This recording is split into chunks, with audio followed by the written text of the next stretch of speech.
Hey everyone, and so in this video, I'm going to be showing you how to pair your Govee RGBIC bars with the app. So what you want to do is first have the Govee Home app installed. And then once you install it, this is what your Govee Home app is actually going to look like. It's very easy to install. You do want to make sure that you have an account set up. Now on the upper right hand corner where it says the plus sign, you want to click on that and then make sure that your Bluetooth is on, okay? And as you can see, it says scanning nearby new devices. Once your Govee device is powered on, your device should auto-populate within that scanning devices. So it's automatically going to populate. So again, click the plus tab.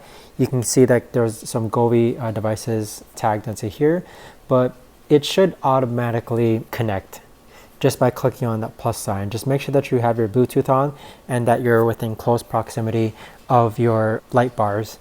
Now, once you have the device that you want to add, you just click on the add button on the right hand side and then follow the prompts.